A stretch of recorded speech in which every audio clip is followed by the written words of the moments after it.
ভাই তোমার বেটির বিয়ে দিবে কোনটা যে ভাই বলে হার বেটার সাথে হার বেটা ইংলিশ একদম এবিসিডি সব কইতে পারছে তো দিবে তো কইছে দেখ রে ভাই দিয়ে দিত এন্দুর করেছি কি মানে ধান টান কেটে গুটি ধান গাড়াতে খুব মানে মেলাটি জমা হয়ে গেছে তো ওর খেলছে বাপরে খাওয়ার জোগাড় হয়েছে 2 বছর 3 বছর খাবো আর ওর এন্দুরের বেটাটাকে করেছে কি মানে এন্দুরের বেটা লেখাপড়া শিখতে শিখতে এবিসিডি করতে করতে এ থেকে জেড পর্যন্ত শিখে এনেছে মুখস্থ একদম এবিসিডি বলতে পারছে। একদিন এন্দুর বলছে যে আমার বেটা ইংলিশে একবারে এতটি অক্ষর কহেছে মুখস্থ করে তো বপরে যেমন তোমার বাড়িতে আর বিহে দেবো না একদম হাইন্ঠা বাড়তে বিহে দেবো। এন্দুর করেছে কি চিকাসের কাছে চলে গেছে চিকাস খেয়ে গেছে সালাম আলাইকুম তো চিকাস করে ওয়ালাইকুম সালাম কি খবর বলে তোমার বেটির বিয়ে দিবে কইছে কার সাথে কইছে হার বেটার সাথে তোমার বেটার সাথে হার বেটির বিয়ে দেবো বলে হ্যাঁ তো বিয়ে যে দিব তো ই তো ডাইরেক্ট বলে না তোর ব্যাটা তুই এলো এন্দুর আর তোর বেটার সাথে হার বেটির বিয়ে দেবো এটা কোনো কথা তখন ই বলছে ওকে ওই কড়া করে জবাব না দিয়ে ই বলছে কি যে দেখ রে ভাই বিহা তো দিতুম কিন্তু আমার থেকে বড় আছে ওর বাড়ি তুই চল যা আমার থেকেও বড় আছে তো কে বড় যে ভাই এন্দুর বলছে কে বড় বলছে আমার থেকে বড় আছে ম্যাগ যখন ম্যাগ উঠে যায় তো হাঁকে ঢেকেলে আমার আলো দুনিয়াতে যাই না অন্ধকার করে দেয় ও ম্যাঘের কাছে চলে গেল ম্যাঘের কাছে যা বলছে ভাই তোমার বেটির বিয়ে দেবে কোনটা যে ভাই বলে হার বেটার সাথে হার বেটা ইংলিশ একদম এবিসিডি সব কইতে পারছে তো দিবে তো কইছে দেখ রে ভাই দিয়ে দিত কিন্তু দেওয়া মানে আমার থেকেও বড় আছে তো তোমার বেটা যখন ইংলিশে পড়তে পারছে আর কথা বলতে পারছে তো তুমি আমার থেকে যে বড় আছে ওর কাছে চলে যাও বলে কে বলে আমার থেকে বড় হলো বাতাস আগে হিলিয়ে হিলিয়ে বেড়েছে খালি জেদ গমন গেছে দিয়ে গেল বাতাসে হিলিয়ে বেড়েছে ম্যাগকে হিলিয়ে বেড়াই না ম্যাগ গেলা উড়ে তখন উড়িয়ে বেড়াই না যেটা সেটা বাতাসের কাছে চলে গেল বাতাসকে যা বলছে ভাই তোমার বেটির বিয়ে দিবে তুই বলছে দেখ ভাই আমার থেকেও বড় আছে তুই ওর কাছে যা ভাই তুই বেকার আমার কাছে আসিস কেন আর থেকে বড় সরকার যা বলে তোমার থেকে কে বড় যে পাহাড় এত বাতাস বলছি পাহাড়ের কিছু হিলেতে পারি না পাহাড়ের কাছে যা এই পাহাড়ের কাছে চলে গেছি যা রে ভাই তোমার বেটির বিয়ে দেবে তো কইছে দিব তো কার সাথে কইছে হার বেটার সাথে তো তোমার বেটার সাথে তো হার থেকে ফের একটা জোরাল আছে তো ওই ওর কাছে যাও হার থেকে বড় আছে ওর কাছে যাও বলে ও কেটা বলে বড় আছে মানে হি আমি এত উঁচা পাহাড় এত তাগড়া পাহাড় কিন্তু আমার ভিতরে ঢুকে কুড়া কুড়া ছান্দা করে গাঁড়া করে দিছে ওই ও হার থেকে বড় জোর গাড়া ওর কাছে যা এন্দুর কাছে ঢুকে দেখি যায় যদি দেখছে ভিতরে তো চুহরির বাচ্চা মানে এন্দুর তো কইছে এই তো আমারই যায় খুঁজে হ্যাঁ তোরই যায় তার তোর যায় তিরি কুটুম কর যা ঢোক তো লাস্টে দুনিয়া বেড়িয়া টেড়িয়া ওকে এন্দুরের সাথে কুটুমতালি করতে হলো বুঝতে পারছেন তো তো এ ভাইয়েরা বসবে কিন্তু লাস্টে এরা বসবে এরা দুই একটা কথা শুনবে তারপরে বসবে আপনারা একটু সাইড টাইড হইয়া সামনে বসেন সভাটা জমান যখন জার্জিস ভাই চলে আসবে তো আপনার এরকম খাড়ো হওয়া দেখে ওর মনটা ঠিক থাকবে ভাই আপনারা একটু বসে যান শান্তিভাবে তাহলে ইনশাল্লাহ অজ করতে ভালো লাগবে শুনতেও ভালো লাগবে আপনাদেরকে বলবো যে আমরা এত সুন্দর মাখলুকাত এত ভালো মাখলুকাত আমাদের মধ্যে আল্লাহ কোনো জিনিসের কমই রেখেছে ভাই কোনো জিনিস আপনি দেখেন চাঁদি থেকে নিয়ে পারতাইলা পর্যন্ত কোন জিনিসের কমি আছে ভাই কমি আছে ভাই কোনো জিনিসের কমি নাই দেখেন আল্লাহ আমাদেরকে কত সুন্দর করে তৈরি করেছেন আল্লাহ পাক বলছেন আমি তোমাদের কাক সব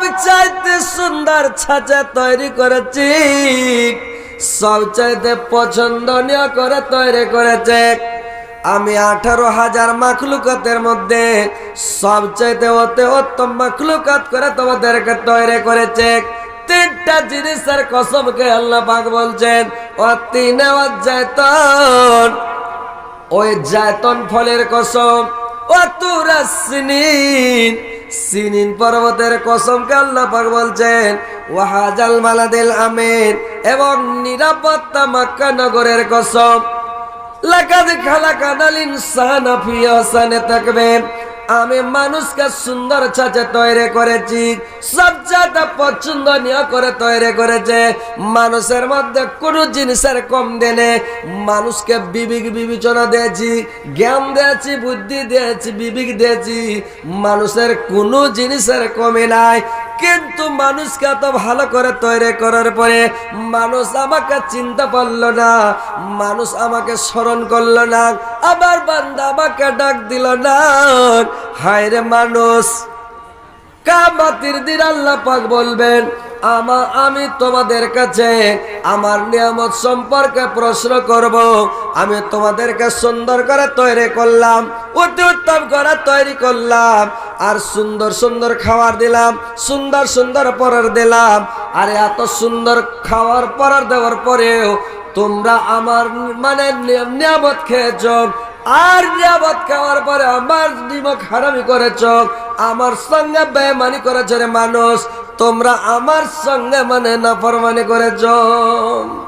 ভাইরে আমার, আল্লাহ ছেড়ে দিবে না ভাই, প্রত্যেক মানুষকে জিজ্ঞাসা করবেন তার নিয়ামত সম্পর্কে। আমি তোমাকে কতগুলো নিয়ামত দিয়েছিলাম, কত সুন্দর সুন্দর নিয়ামত দান করেছিলাম, আর তোমরা আমার নিয়ামত ভক্ষণ করার পরে তোমরা আমার কি শুকরিয়া আদায় করেছিলে? মানুষ বলো তো, কত সুন্দর সুন্দর নিয়ামত দিয়েছিলাম। তোমাকে দুটা চক্ষু দিয়েছিলাম, কত কোটি কোটি টাকা দাম। তোমাকে দুটা কান দিয়েছিলাম, কত টাকা দাম। তোমাকে মুখ দিয়েছিলাম, জবান দিয়েছিলাম, তোমাকে হাত দিয়েছিলাম, তোমাকে পা দিয়েছিলাম, তোমাকে আমি কত সুন্দর সুন্দর দিয়েছিলাম। ওয়াল বডি তৈরি করার পরে যদি খালি মাথাতে চুল না দিত করে ভাই, মাথাটা খালি টাকলু হয়ে যেত, কত খারাপ লাগতো। আল্লাহ একবারে মানুষকে এত সুন্দর করে সাজিয়েছে, এত সুন্দর করে বানিয়েছে, কোন জিনিসের কমি রাখেনি, কোন জিনিসের অসুবিধা হতে দেয়নি। এত সুন্দর করে আল্লাহ পাক তৈরি করেছেন, কিন্তু আমরা কি আল্লাহর ইবাদত বান্দেগি করতে পারবো না? ভাই বলুন তো, দিনে রাতে 24 ঘন্টা, 24 ঘন্টার মধ্যে একটা ঘন্টাকে আল্লাহকে দিতে পারবো না, একটা ঘন্টাকে আল্লাহর পথে আমরা কাটাতে পারবো না। 5 ওয়াক্ত নামাজ পড়বেন, 5-10 50 মিনিট, 5-10 মিনিট করে সময় লাগবে একটা ওয়াক্তে। আপনি 50 মিনিট আরো 10 মিনিট দিয়ে একটা ঘন্টা আল্লাহকে দিয়ে দেন, বাদ বাকি 23 ঘন্টা আপনি নিজের কাজে, সংসারের কাজে, দুনিয়াবি কাজে লাগান। আল্লাহকে একটা ঘন্টা দেন, কিন্তু একটা ঘন্টা যে আল্লাহকে দেন না, আল্লাহ এতগুলো যে নিয়ামত আপনাকে দিয়েছে, আপনি নিয়ামতগুলো ভক্ষণ করার পরে, নিয়ামতগুলো খাওয়ার পরে আপনার নিয়ামতের কি শুকরিয়া আদায় করেছেন? একটু আস্তে আস্তে চালা করেন। মানুষ বসে যাবে, ইনশাল্লাহ বসে যাবে আস্তে আস্তে। যখন মানুষ খাইতে যাবে কিনা আপনি বসে যাবে। মানুষকে যত বুঝান মানুষ শুনবে না। ওই কেবলে গরু কিনে নিচ্ছে, তো বলছে এডে রে তোকে কিননু, তখন এডা কইছে আমিও শুননু, তো কইছে খাইয়াটাইয়া ভালো করে বহিস, তখন এডা কইছে হ্যাঁ এটাকে কহিস। তো ওইরকম কিছু চ্যাংড়া পিলা আছে, ওরাকে যতই বসতে কহেন এডার মতন কই ভাই এটাকে কহিস, ও বসবে না। আর যারা ভালো আছে, আল্লাহ যাকে জ্ঞান দিয়েছে, ও ধাড় বসে যাবে ইনশাল্লাহ। দেখেন এক হুকার মধ্যে ঘুরে দেখবেন, আর দেখতে পাবেন না, সব বসে গেছে ইনশাল্লাহ বসে যাবে। তো আপনারা শান্তিভাবে শুনেন। দেখেন ভাই, যে আল্লাহকে আমাদেরকে ডাকতে হবে, কোনো গতি আছে? আল্লাহকে ছাড়া কোনো চাক্কা চলবে? আল্লাহ যদি আমাদের অন্ধ করে দেয়, সারা পৃথিবীটা অন্ধকার হয়ে যাবে। ভাইরে আমার, সারা দুনিয়া আমি দেখতে পাবো না, আপনারা দেখতে পাবেন না, মাকে দেখতে পাবেন না, বাপকে দেখতে পাবেন না, ছেলের আওয়াজ শুনতে পাবেন, ছেলেকে দেখতে পাবে না, মায়ের আওয়াজ শুনতে পাবে, মাকে দেখতে পাবে না, বাবার আওয়াজ শুনতে পাবে, বাবাকে দেখতে পাবে না। চোখটা আল্লাহর কত বড় নিয়ামত, কান এমন জিনিস, চোখে দেখতে পাবে, কানে শুনতে পাবে না। আল্লাহর এত বড় নিয়ামত, কানটা বিশাল বড় নিয়ামত রে ভাই। আল্লাহ বলছেন আমি তোমাকে কত সুন্দর সুন্দর নিয়ামত দিয়েছে, আর তোমাকে আমি কত ভালো ভালো নিয়ামত দিয়েছে, আর তোমরা আমার নিয়ামত গুলোকে ভক্ষণ করেছো, ব্যবহার করেছো, আর তোমরা আমার শুকরিয়া আদায় করলে না রে মানুষ। আল্লাহ কত সুন্দর নিয়ামত দিয়েছেন, আল্লাহ বলছেন আমি তোমাকে উদরপূর্ণ করে খেলিয়েছি। আরে ভাই, শীতকালে ঘরের মধ্যে থাকা আল্লাহর বিশাল বড় নিয়ামত, গরমকালে গাছের তলে ছায়ার তলে বসে থাকাটা আল্লাহর বিশাল বড় নিয়ামত, গিট্টির উপরে কড়া মাটিতে চপ্পল পরে চলাটা আল্লাহর নিয়ামত, গরম সময় গরমের টাইমে গরমের কালে আপনি ঠান্ডা পানি পান করাটা আল্লাহর নিয়ামত, বর্ষাকালে ঘরের মধ্যে থাকাটা আল্লাহর বিশাল বড় নিয়ামত। দেখো 18,000 মাখলুক আর সবাই রোদের মধ্যে পুড়ছে, আর বৃষ্টি হচ্ছে তখন ভিজছে, আর তোমাকে আল্লাহ কত বড় নিয়ামত দান করেছে। তুমি বৃষ্টির সময় ঘরের মধ্যে থাকো, বাইরে গেলে ছাতা লাগিয়ে যাও, তুমি ছাতা মাথায় করে যাও, তুমি ভিজো না। আল্লাহর কত বড় নিয়ামত। আল্লাহ বলছেন আমি তোমাকে কত সুন্দর সুন্দর নিয়ামত দান করেছে, কিন্তু তোমরা আমার শুকরিয়া আদায় করলে না, একবার আলহামদুলিল্লাহ বললে না। দেখেন এত সুন্দর করে পেট ভর্তি করে উদর ভর্তি করে খাওয়ানোটা আল্লাহর বিশাল বড় নিয়ামত।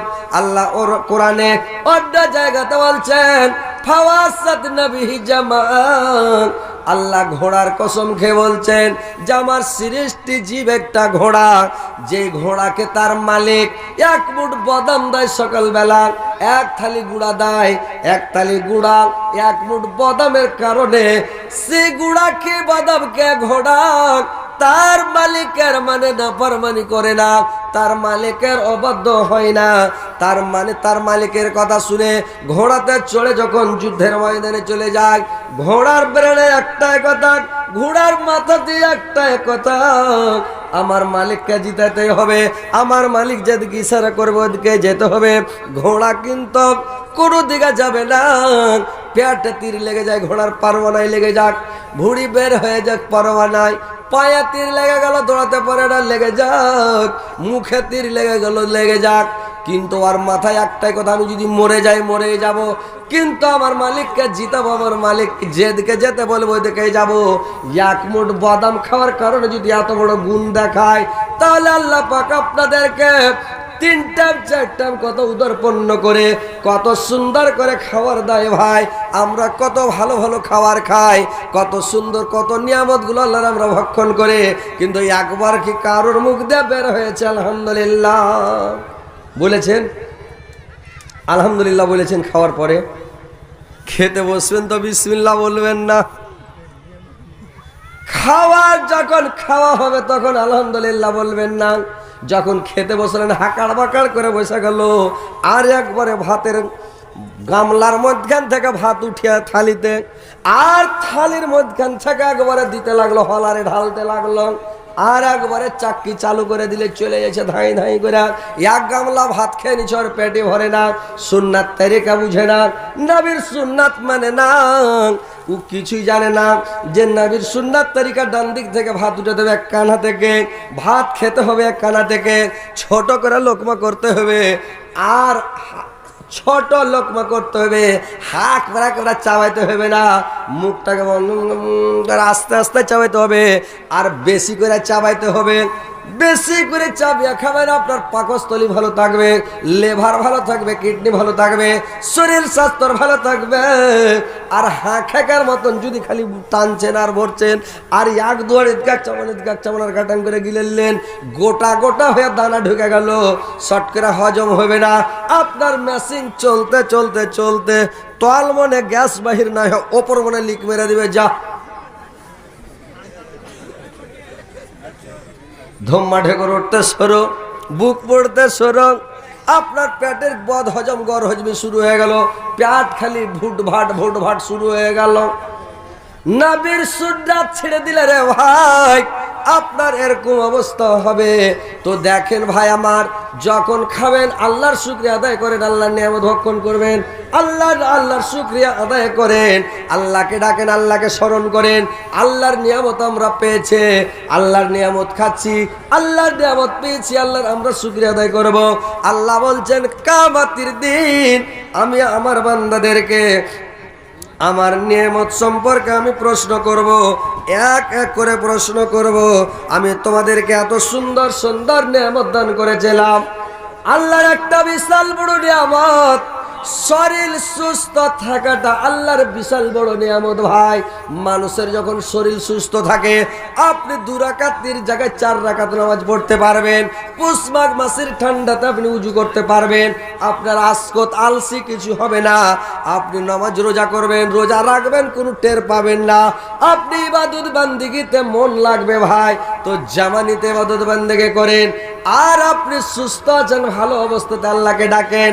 আর যখন বুড়া হয়ে যাবেন, আর বুড়া হয়ে যাওয়ার পরে আপনি 50 বছর যখন আপনার বয়স হয়ে যাবে, 50 বছর পর্যন্ত যদি আপনি নামাজ না পড়েন, 50-এ যাওয়ার পরে আপনাকে আল্লাহ আর গজবে না, আপনাকে রিজেক্টের মধ্যে ফেলে দিবে, যেটা রিজেক্ট মাল, একার গছা হবে না, ওর ইঞ্জিল ডাইরেক্ট হয়ে যাবে রে ভাই। ওর কাপড় ঠিক থাকবে না, ওর শরীর ঠিক থাকবে না। না যারা নামাজ পড়ে না, বয়স্ক লোককে জিজ্ঞাসা করেন, এক দিন যখন মসজিদে যাবে, মসজিদ থেকে যখন নামাজ পড়বে, কিন্তু আর শরীর ঠিক থাকবে না, কাপড় ঠিক থাকবে না। যখন রুকু থেকে দাঁড়াবে বলবে সামি আল্লাহু লিমান হামিদা, যেমন জোর করে দাঁড়াবে, বুড়া লোক দাঁড়াতে পারবে না, মাঞ্জা ধরে মাঞ্জার ব্যথা। আর যদি কোন রকম দাঁড়াবে রে ভাই, ওর ইঞ্জিল ডাইরেক্ট হয়ে গেছে, 2-3 ফুট নরমাল মিটার চোচো করে বেরিয়ে যাবে, কাপড় ধরি সব নষ্ট, মসজিদ থেকে পালাবের দিশা পাবে না। ওই লোকটা মসজিদ যাবে না বললে আমি আর মসজিদ যাবো না, কাপড় ঠিক থাকে না, শরীর ঠিক থাকে না, বয়স হয়ে গেলে কাপড় ঠিক রাখতে পারবে না।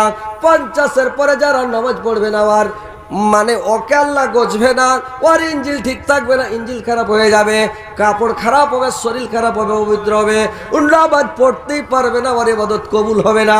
কিন্তু নামাজটা আপনি জামানিতে পড়েন, আর যখন সুস্থ থাকবেন, সুস্থ অবস্থাতে আল্লাহকে ডাকেন, আল্লাহ কিয়ামতের দিন 5টা প্রশ্ন করবে।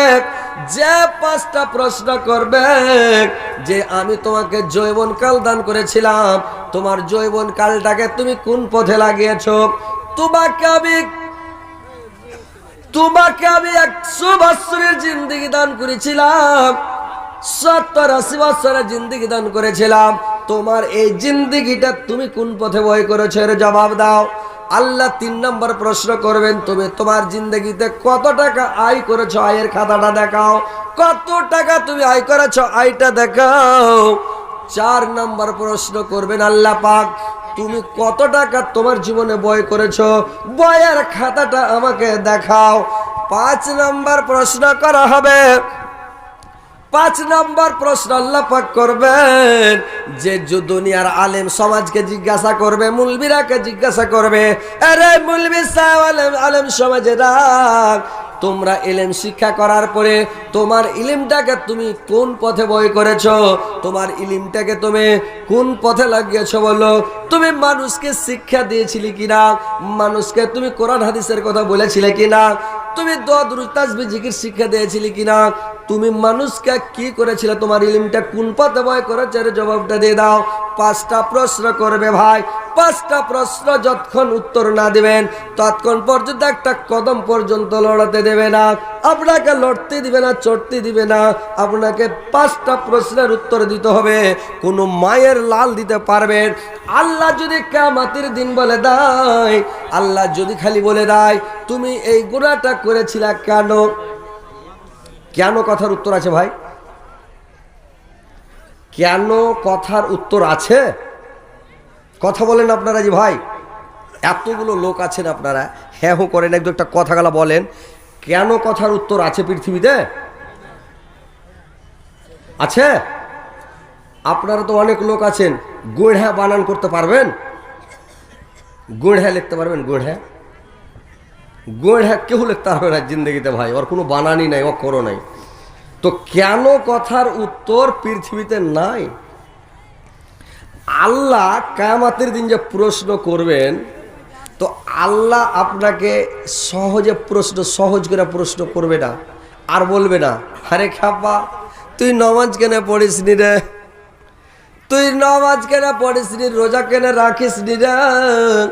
এরকম যদি আল্লাহ প্রশ্ন করে, তখন কলবলিয়া বলবে আল্লাহ নামাজ পড়তাম কিন্তু পেটে লাগছে, মানজাতে লাগছিল, আল্লাহ পুষ্পাক মাসের ঠান্ডাতে উজু করতে পারছিলাম না, আল্লাহ ভাইরে আমার, মানুষ কত ওজোর আপত্তি দেখাবে। আজ 3-4 দিন হলো আমাদের এলাকায় একটা মাদ্রাসাতে গেছি, তো কয়েকটা লোক বসে আছে, তো সবাই উজু করতে লেগেছে। একটা লোক এমনি বসে আছে, উজু মানে করে না। তো আমি জাহাজি ভাই নামাজ পড়বে না, নামাজ পড়ো না নাকি? তো দিনকে দেখেছে এরকম কেন করছো জি ভাই? এটা একটা ফোর্ট উঠেছে, তো দেখেছে এটা ফোর্ট উঠেছে, এরকম করছে ফোর্ট উঠেছে, তো কি এটাতে নামাজ মাফ হয়ে যাবে? ফোর্ট উঠেছে একটা, তো তোমার এই ফোর্টে তোমার নামাজ মাফ হবে? যতক্ষণ পাগল না হয়ে যাবে, তোমার বেহুশ না হবে, অজ্ঞান না হবে, নামাজ মাফ নাই। আর তুমি কইছো এই ফোর্টটা দেখাইছ? আল্লাহ জোর জবরদস্তি করেননি। আপনি দাঁড়িয়ে নামাজ পড়েন, যদি দাঁড়িয়ে না পড়েন বসে পড়েন। বৈশা যদি পড়তে আপনার অসুবিধা হয় শুইতে নামাজ পড়েন। যদি আপনার মানে শুইতে অসুবিধা হয় চোখের ইশারাতে নামাজ পড়েন। কিন্তু ভাই নামাজ পড়তে হবে, পানি না থাকলে তায়াম্মুম করেন, তায়াম্মুম করে নামাজ পড়েন। কিন্তু আপনাকে তায়াম্মুম করে নামাজ পড়তে হবে। নামাজ কোনো হালাতে মাপ নাই। আল্লাহ আপনাকে এটা প্রশ্ন করবে না, হারে খেপা তুই নামাজ কেন পড়িসনি। আল্লাহ যদি এটা প্রশ্ন করে, লোক তো পাটাপাট জবাব দিবে, আল্লাহ এটা গুণে পড়িনি, এটার গুণে পড়েনি।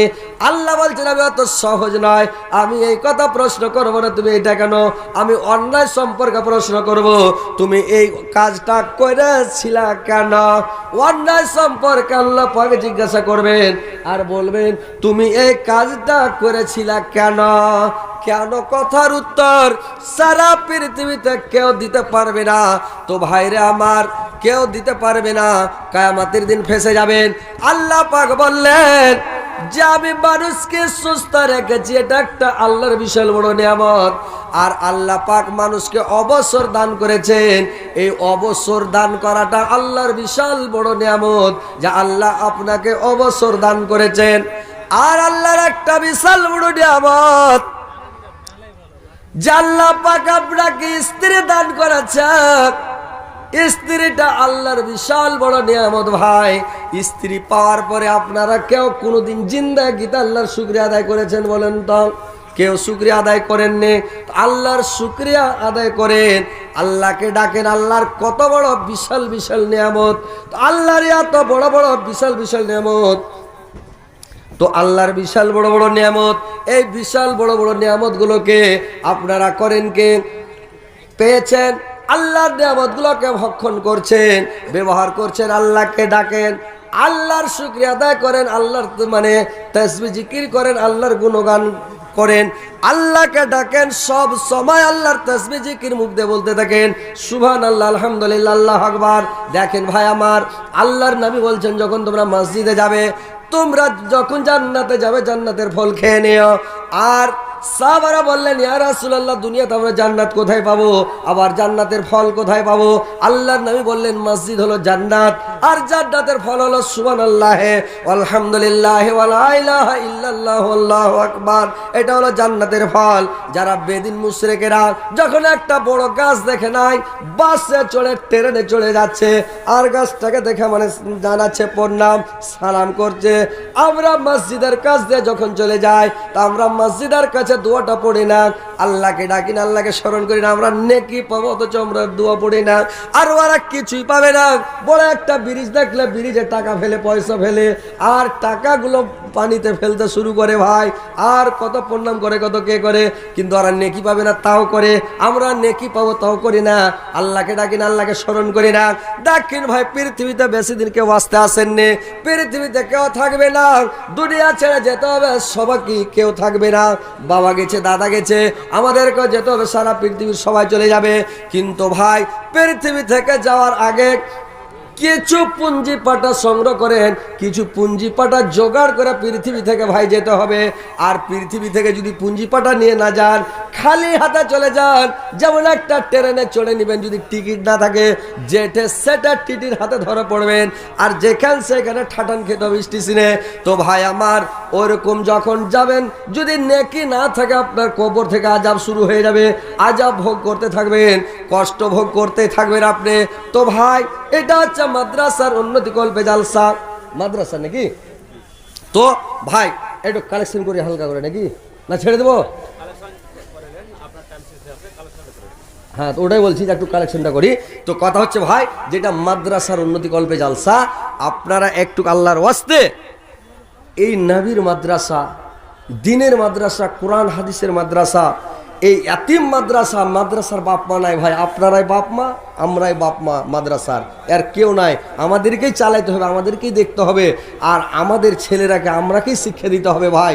তো কোরআন হাদিসকে শিক্ষা দেওয়ার জন্য আমি এই সবার মধ্যে অনেক লোক আছেন, আমি এই দিন ইসলামের জন্য, কোরআনকে টিকিয়ে রাখার জন্য, কোরআনের শিক্ষা দেওয়ার জন্য আমি আমার ভাইদের কাছে আমি সিরিফ 30 পারা কোরআন, আমি 30টা ভাইয়ের কাছে আমি একটা করে কোরআনের দাম 500 টাকা করে নেব। 30 জন ভাইয়ের কাছে মাত্র আমি ভাই 500 করে করে টাকা, 30 জন ভাইয়ের কাছে 30 পারা কোরআন, আর 30টা লোকের কাছে ভাই আমি 500 করে টাকা নেব। কে আল্লাহর বান্দা আছেন আসেন। হাদিসে বলা হয়েছে পৃথিবীতে ওই লোকটাকে চালু বলা হয়। মানুষ বলে যে এই লোকটা খুব চাল্লাক, যারা গাড়ি করে 2-4খান গাড়ি কিনে নিল, বাড়ি করলো, জায়গা জমি কিনছে, ওই লোকটা খুব চাল্লাক। ওই লোকটা চালু নয়। হাদিস আল্লাহ নবী বলেছেন যে ওই লোকটা পৃথিবীর সবচাইতে চালু লোক, যে লোকটা পরকালের জন্য কিছু পুঁজিপাটা সংগ্রহ করে, পরকালের জন্য, কিয়ামতের দিনের জন্য, আখিরাতের জন্য কিছু পুঁজি পাটা জোগাড় করলো, দান খায়রাত করে, সাদকা খায়রাত করে, চুপে চাপে দান করে করে, টাকা পয়সা দান করে করে জমা করলো, ওই লোকটা হচ্ছে পৃথিবীর সবচাইতে চালু ব্যক্তি। তো ভাই আপনারা আসেন, একটা করে কোরআনের দাম আপনার আল্লাহর হস্তে ভাই দিয়ে যান, এই দিনকে টিকিয়ে রাখার জন্য, কোরআনকে টিকিয়ে রাখার জন্য, কোরআনের শিক্ষা দেওয়ার জন্য ভাই একটা করে কোরআনের দাম দেন। কোরআনে অনেক হরফ আছে, অক্ষর আছে, জের, জাবার, পেশ, জজম, তাসদিদ, কত নোক্তা অনেক আছে ভাই। তো প্রত্যেক হরফের বদলে একটা করে নেকি যদি লিখে দেওয়া হয়, কোটি কোটি নেকি পেয়ে যাবেন আপনি ইনশাআল্লাহ। আল্লাহ দিবে আপনাকে, আল্লাহর কাছে নেকির কমি নাই। আল্লাহ যদি দেয়, আল্লাহর কেউ অংশীদার নাই, ভাগিদার নাই, মানা করনেওয়ালা নাই, কেউ নিষেধ করনেওয়ালা নাই। আল্লাহ যদি কলম মেরে দেয়, আপনাকে কোটি কোটি নেকি লিখে দেয়, তো লিখে দিতে পারে আল্লাহ। আল্লাহর স্পেশাল ব্যাপার, আল্লাহ নিজে করতে পারে। তো ভাই আপনারা আসেন, একটা করে কোরআনের দাম আল্লাহর হস্তে ভাই দিয়ে যান। আমি আপনাদের জন্য একটু প্রাণ খুলে দোয়া করব। একটা করে কোরআনের দাম ভাই আসেন। কি নাম ভাই? শেখ হানিফ। আল্লাহ একজন ভাই আমার শেখ হানিফ, আশফাক বুখারী পিপলটোলা থেকে এসে 1500 টাকা দিয়েছে। কই ভাই আমার বুখারী সাহেব? ও চলে গেছে। কি নাম ভাই? তাফাজ্জুল হক ভাই আমার একটা কোরআনের দাম দিয়েছে। আল্লাহ, আল্লাহ তুমি আমার ভাইয়ের জীবনের গুনাহকে মাফ করে দাও, জীবনের ভুল ত্রুটি মার্জনা করো, তার হায়াতকে দারাজ করো, আয়ুকা বৃদ্ধি করো, মরার পরে সুগম স্থান দেও, কিয়ামতের পরে জান্নাত নসিব করে গো মাওলা। আল্লাহ আমার হাবিবুর রহমান ভাই গালগালি থেকে এসে আল্লাহ 500 টাকা দান করে 5 লক্ষ 5 কোটি বলে গ্রহণ করো, আমার ভাইয়ের জীবনের গুনাহকে মাফ করো। জীবনের আল্লাহ আবু তালেব ভাই আমার ছাগলিয়া থেকে এসে আল্লাহ গো, আল্লাহ ছাগলিয়া গ্রামেরই মনে হয় 500 টাকা দিয়েছে একটা কোরআনের দাম। আসেন ভাই তাড়াতাড়ি করেন ভাই, দেরি করবেন না। একটা কোরআনের দাম কি ভাই? আল্লাহ একজন ভাই আমার আর একটা কোরআনের দাম দিয়েছে। আল্লাহ, আল্লাহ তুমি আমার ভাইদেরকে হেদায়েত করো, আল্লাহ আমার ভাইদেরকে সুপথ দেখাও, সুস্থ রাখো, আল্লাহ আমার ভাইদের বাপজিদেরকে আল্লাহ হেদায়েত করো, আল্লাহ আমার বাবাদেরকে, নানিদের, খালাদেরকে হেদায়েত করো, আল্লাহ আমার বাবাদেরকে তুমি সুপথ দেখাও, সুস্থ রাখো, আল্লাহ তুমি হেফাজতের সহিত রাখো, আল্লাহ আমার ভাইদের প্রতি দয়াময় করো, রহম করো, আল্লাহ যারা গরিব আছে, অভাবী আছে, তাদের অভাবকে দূর করে দাও, গরিবকে দূর করে দাও, তাদের রুজি রোজগার বরকত দাও, কামাইতে বরকত দাও, ব্যবসায়ীর সেবা বরকত দাও। আর যে ভাইদের আমার অর্থ আছে আল্লাহ তারাকে তুমি দান করার তৌফিক দাও, আল্লাহ তুমি ওদের মনটাকে আল্লাহ নরম করো, দিলটাকে নরম করো, আল্লাহ তারা যেন দান করতে পারে, আল্লাহ তোমার হস্তে যেন দান ধ্যান করতে পারে, করার তুমি সুযোগ তৌফিক দান করো গো মাওলা। আসেন ভাই তাড়াতাড়ি করে আসেন ভাই, দেরি করবেন না, ফাটাফাট আসেন। একটা করে কোরআনের দাম কি ভাই? 500 টাকা। আপনার এটা পরকালের জন্য এটা হাতিয়ার বলে যাবে, হাতিয়ার। আপনাকে কবরে সাপ, বিচ্ছু, পোকামাকড়ের হাত থেকে বেঁচে যাবেন। কে দিল ভাই এটা? কি নাম ভাই? মোবারক হোসেন ভাই আমার একটা কোরআনের দাম দিয়েছে। আল্লাহ মুজাহিদ আলম ভাই বেলুয়া থেকে এসে একটা কোরআনের দাম দিয়েছে। আল্লাহ গো আমার ভাইদের জীবনের গুনাহকে থেকে মাফ করে দাও। আল্লাহ অনেক দূরকার ভাইয়ের আমার এসে দান করছে। আল্লাহ আর একজন ভাই আমার একজন আল্লাহ গো আমার একটি টাকা দান করেছে। আল্লাহ, আল্লাহ আমার ভাইয়ের জীবনের গুনাহকে থেকে মাফ করে দাও, জীবনের ভুল ত্রুটি মার্জনা করো। ভাই আসেন তাড়াতাড়ি আসেন, যে দিবেন কোরআনের দাম ভাই একটা করে কি ভারী আপনাদের কাছে? 500 টাকা কেজি ভাই। আল্লাহ যদি একটা অসুখ দিয়ে দেয়, কোনো বেমারি দিয়ে দেয়, কোনো অসুখে পড়ে যান, আপনার লাইফ শেষ হয়ে যাবে। লাখ লাখ টাকা আপনি নষ্ট করবেন, আপনি লাখ লাখ টাকা ডাক্তারকে দিবেন, হ্যাঁ, কোনো ঝামেলায় পড়ে যাবেন, উকিলকে টাকা দিবেন, দারোগাকে টাকা দিবেন। একজন 100টা টাকা দিয়েছে। আচ্ছা, সময় পেলে ভাই বলে দেবো, সময় না পেলে ভালো বলা যাবে না ভাই, একটু তাড়াতাড়ি করে আসেন। তোর বান্দা যে হাত তোলাছে তোর দরবারে, তোর রহমতের ভিক্ষা আমাদের মাওলা দে, তোর রহমতের ভিক্ষা আমাদের মাওলা দে। আল্লাহ আমার তসলিম ভাই চকিন্দ্রা থেকে এসে 500 টাকা একটা কোরআনের দাম দিয়ে চাল্লাম। আল্লাহ আমার তসলিম ভাইয়ের জীবনের গুনাহ কথা মাফ করো, আল্লাহ তার জীবনের ভুল ত্রুটি মার্জনা করো, আল্লাহ তার হায়াত দারাজ করে বৃদ্ধি করো, মরার পরে সুগম স্থান দাও, তারপরে জান্নাত নসিব করে গো মাওলা। লেলিয়া চক থেকে আল্লাহ আমার ভাই আনসুর রহমান, আল্লাহ 500 টাকা দিয়ে চাললে একটা কোরআনের দাম। আল্লাহ আমার ভাই আনসুর রহমানের জীবনের গুনাহ কথা মাফ করো। আল্লাহ কি নাম ভাই? তাহির। বাড়ি কোথায় ভাই? তাহির ভাই আমার 500 টাকা, 20 কিলো ধান লেখেন তো। লোকমান আলী 20 কিলো ধান 100 টাকা আমার ভাই লোকমান আলী দিয়েছে। ভাই যে যে দিবেন তাড়াতাড়ি করে আসেন। তোর বান্দা যে হাত তোলাছে তোর দরবারে, তোর রহমতের ভিক্ষা আমাদের মাওলা দে। মতিহারা থেকে আমার ভাই কফিল আলম, আল্লাহ 1000 টাকা দান। মাহবুব আলম ভাই আমার 1000 টাকা দান করেছে। আল্লাহ 100,000 বলে গ্রহণ করো। আল্লাহ তার মনোরথ পূরণ করো, দীর্ঘ জীবন বাচ্চা রাখো, সুখ শান্তিতে রাখো, ইমান আমানের সহিত রাখো। আসেন ভাই তাড়াতাড়ি করে আসেন, দেরি করবেন না ভাই, ফাটাফাট। দেখেন একটা করে কোরআনের দাম ভাই বেশি নয়, আপনাদের কাছে আমি দাবি করেছি একটা করে কোরআনের দাম। এমদাদ আলী ভাই আমার ছাগলিয়া থেকে এসে আল্লাহ 600 টাকা দান করেছে, 500 টাকা। আল্লাহ আর একজন ভাই আমার বেনামিত আল্লাহ 200 টাকা দান করেছে। আল্লাহ আব্দুল খাবির মারহুম আল্লাহ 500 টাকা দান করেছে। আল্লাহ তার জীবনের গুনাহ মাফ করো, জীবনের ভুল ত্রুটি মার্জনা করো, তার হায়াতকে দারাজ করে বৃদ্ধি করো, মরার পরে সুগম স্থান দাও, কিয়ামত তারপরে জান্নাত নসিব করে গো মাওলা। আসেন ভাই দেখেন একটা কোরআনের দাম ভাই দিয়ে যান, জিন্দেগিতে একটা ভালো কাজ করে যান, একটা সাদকা জারিয়া করে যান। এটা মাদ্রাসাতে লাগবে টাকা, এটা হযরত আলীকে দেন না, এটা আপনার টাকা আপনার অ্যাকাউন্টে জমা হচ্ছে ভাই, পরকালে আপনি ভোগ করবেন। একটা সাদকা জারিয়া করে যান, না তো মরার পরে পস্তাবেন। ইস্তাব আলী ভাই আমার এখানে ছিল 100 টাকা দান মাদ্রাসার জন্য দিল, যে উদ্দেশ্যে জেনে এতে কইরা গেল দান, উদ্দেশ্য পূরণ করো তুমি রহমান। লাহরা চক থেকে লাহরার কাসিম আল্লাহ গো 500 টাকা দিয়েছে। আল্লাহ 5,05,00,000 বলে গ্রহণ করো। আল্লাহ কাসিম ভাইয়ের জীবনের গুনাহ থেকে মাফ করে দাও, জীবনের ভুল ত্রুটি মার্জনা করো, হায়াত দারাজ করো, আয়ুকা বৃদ্ধি করো, মরার পরে সমস্থান দাও, কিয়ামতের পরে জান্নাত নসিব করে গো মাওলা। আল্লাহ আরেকজন ভাই আমার একটা কোরআনের দাম দিয়েছে আল্লাহ 500 টাকা। আল্লাহ তুই 5,05,00,000 বলে গ্রহণ করো।